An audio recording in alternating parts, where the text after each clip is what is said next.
A Navy SEAL? Your mother? Leo, that's the most absurd thing I've heard all year. Are you sure she wasn't just a cook on a naval base?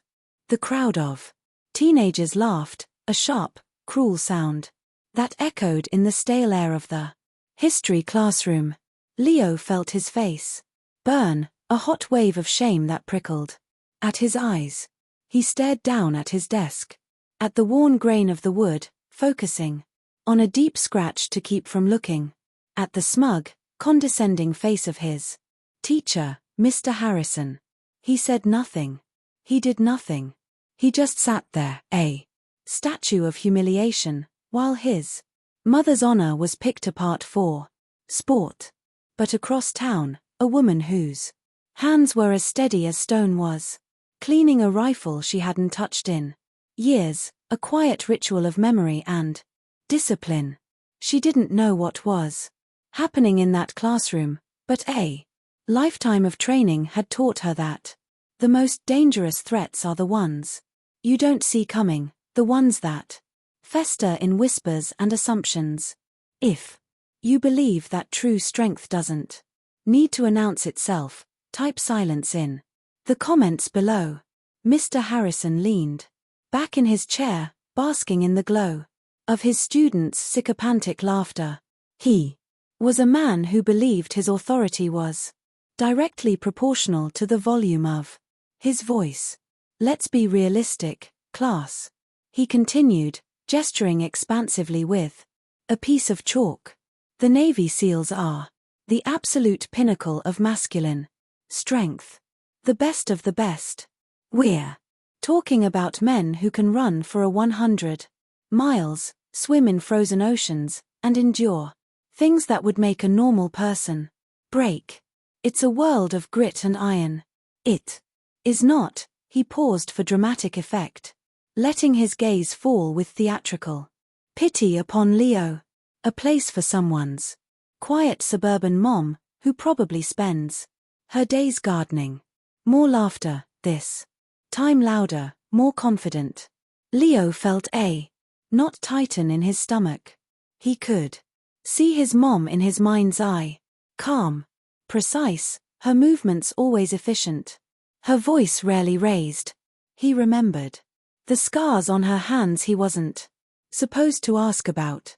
The way she could become utterly still, almost invisible, when she was watching something in the distance. Harrison wasn't just wrong. His ignorance was a profound insult to the truth Leo knew in his bones. The teacher saw the boy's silent defiance and mistook it for weakness. No response, Leo. Nothing to say in her defense.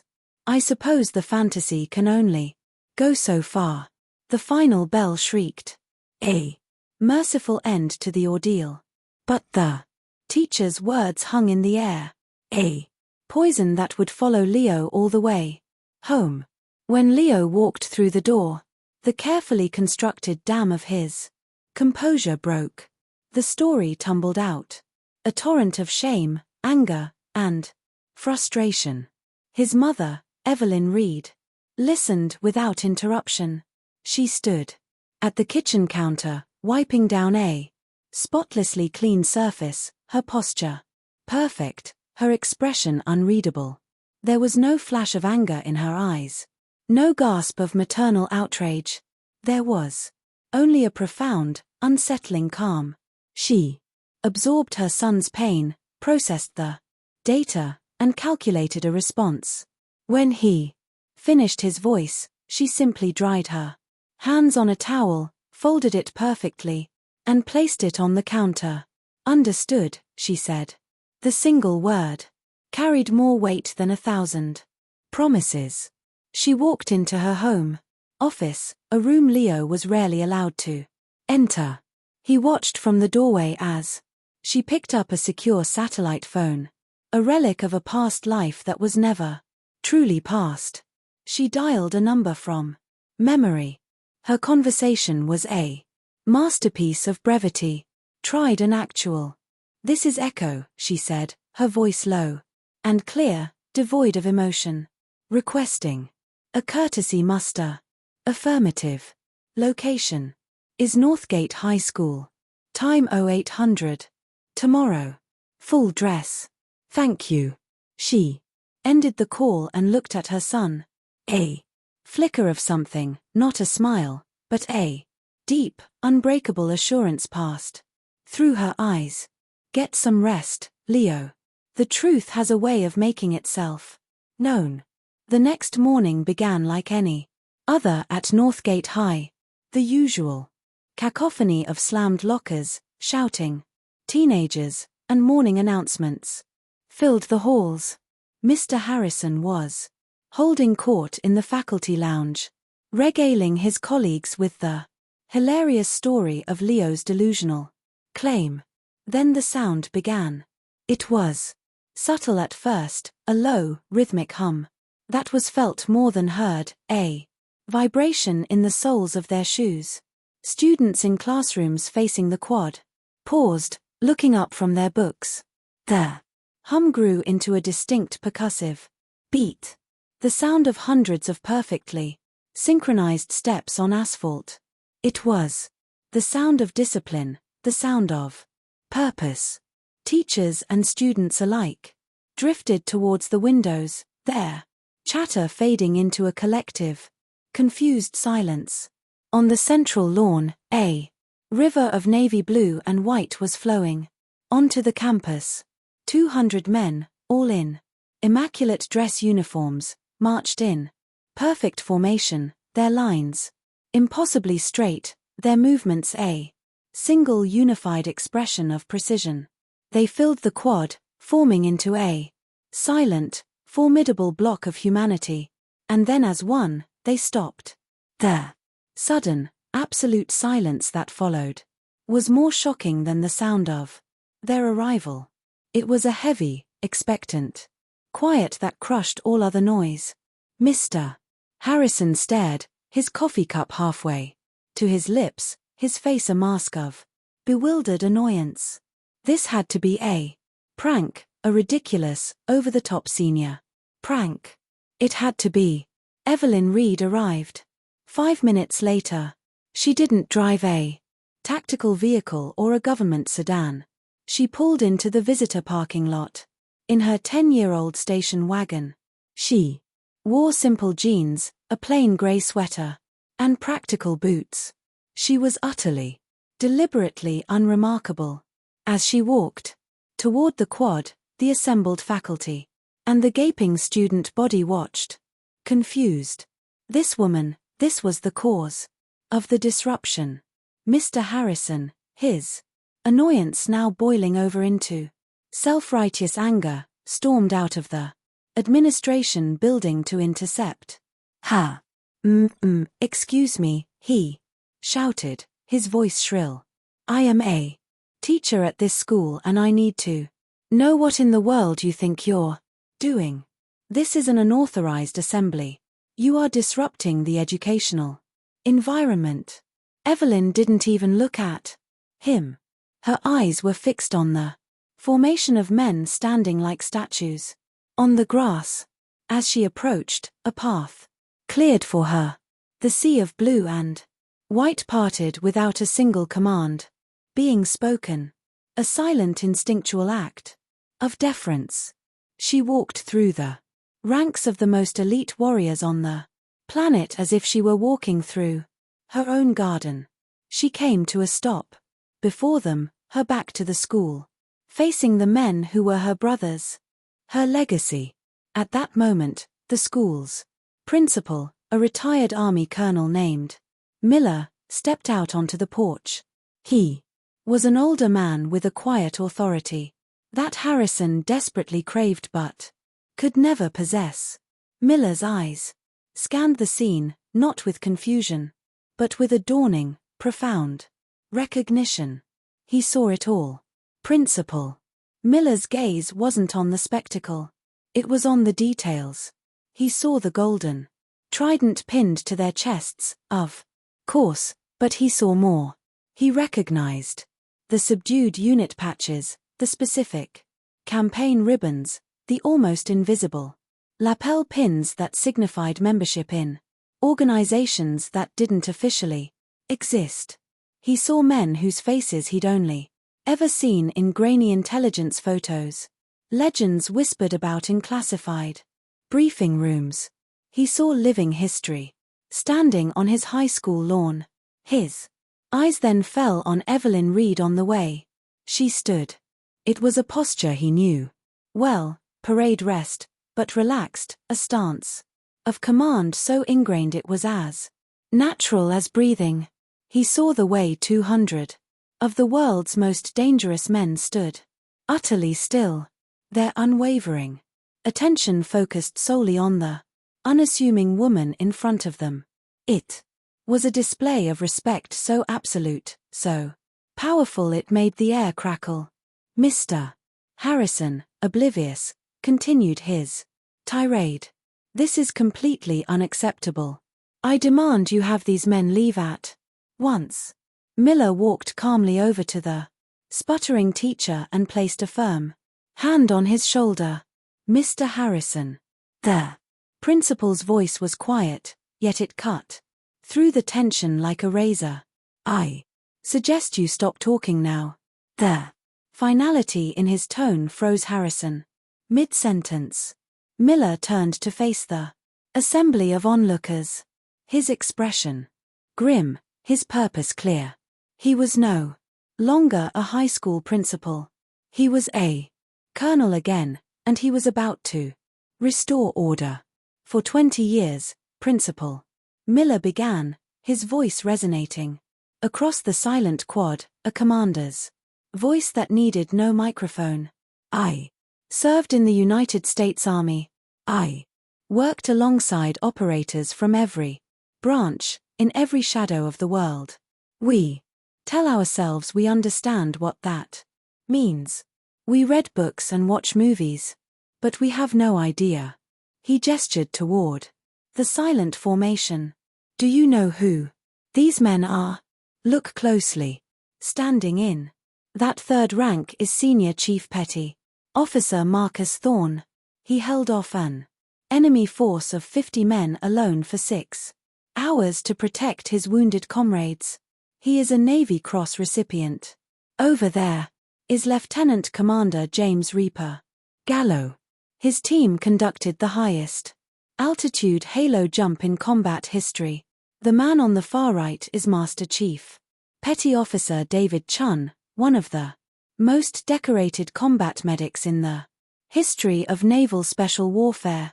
He paused, letting the weight of his words sink in. He then turned his gaze to Mr. Harrison, his eyes like chips of ice. These men are not props in a high school drama. Mr. Harrison, they are living legends, and they are here today for one reason. He pulled out his phone, tapped the screen a few times, and connected it to the school's outdoor projector system. An image flashed onto the large wall of the gymnasium, a heavily redacted military citation. The name was blacked out, but the codename was clear. Echo. The text described an act of unimaginable bravery. A lone operator, holding a compromised position against impossible odds, saving an entire team from certain death. This is the declassified summary of the Medal of Honor awarded to the commander of the unit these men served with, Miller announced. Then he looked directly at Evelyn Reed, a commander they knew only as Echo, a commander whose real name is Evelyn Reed. A collective gasp swept through the crowd. The students, the teachers, everyone stared. First at the citation on the wall, then at the quiet woman in the grey sweater, and then at Leo, who was now standing straighter than he ever had in his life, tears of vindication streaming down his face. Mr. Harrison's face had turned the color of chalk. His mouth opened and closed, but no sound came out. His entire worldview, his carefully constructed castle of arrogance, had been demolished by a single, undeniable truth. The foundation of his authority, built on superficial judgments and loud opinions, had crumbled to dust. At that moment, as if guided by a single thought, the 200 Navy SEALs moved as one, their right arms snapped up in a salute so sharp, so perfectly synchronized, it created a sound like a single sheet of canvas ripping. It wasn't a gesture for the crowd. It wasn't for the principal or the stunned faculty. It was for her. It was a silent, powerful chorus of respect, loyalty, and shared history. Evelyn Reed turned to face them. She did not return the salute. Instead, she gave a slight, almost imperceptible nod. It was enough. It was everything to them. That simple gesture was a command, an acknowledgement, a conversation that spanned years of shared hardship and absolute trust. They held the salute, their arms like steel rods, their eyes locked on their commander, a silent tableau of honor that shamed every cheap laugh, an arrogant word that had ever been uttered in that school. After the assembly was dismissed, the story didn't just spread, it detonated. It moved through the school's social media channels like a shockwave, a viral legend born in real time. By lunchtime, every student knew the story of Commander Reed's muster. Mr. Harrison, utterly broken, found Evelyn as she was preparing to leave. He approached her haltingly, his face a wreck of shame and regret. "Commander, Mrs. Reed, I don't know what to say. I am so sorry. What I said, my assumptions. It was unforgivable." He was a man reduced, his arrogance stripped away, leaving only the hollow shell of his ignorance. Evelyn looked at him and Leo, standing beside her, braced for a wave of anger. A triumphant speech, a final cutting remark, but it never came. Evelyn's expression held no malice, no satisfaction, no triumph. There was only a quiet, unshakable gravity. "My son told the truth," she said, her voice even in calm. "That is all that ever mattered." She then placed a hand on Leo's shoulder, a simple grounding gesture of maternal pride, and they walked away together, leaving Mr. Harrison standing alone in the quad, a solitary figure in the shadow of the truth. Her quiet competence had delivered a lesson more profound than any punishment. The greatest victory was not in his humiliation, but in the simple, powerful validation of her son's faith. The silence she left behind was her final authoritative statement. In the months that followed, the legend of that day became woven into the very fabric of Northgate High. The story became a teaching tool, a parable shared with incoming freshmen about the dangers of assumption and the nature of quiet strength. Mr. Harrison underwent a profound transformation. He returned to his classroom a quieter, more thoughtful man. He threw out his old lesson plans on military history, which were filled with bravado and tales of loud glory, and replaced them with new ones focused on the silent professionalism and hidden sacrifices of soldiers like Evelyn Reed. He used his own colossal error as the prime example, a lesson in humility that was more effective than any textbook. Leo was no longer the boy who was mocked. He was the son of a hero, but he wore this new status with his mother's grace, not with arrogance. He carried himself with a calm confidence, a certainty that came not from what others thought, but from what he knew to be true.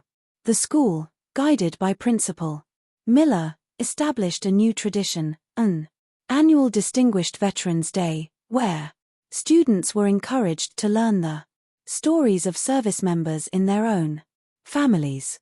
The first and permanent guest of honor by a unanimous vote of the school board was Commander Evelyn Reed. A woman who never sought the spotlight, but whose quiet legacy now illuminated the entire community. 4 more stories. Where quiet competence triumphs over loud ignorance and where true character defines ultimate worth. Subscribe to Unknown Heroine Tales.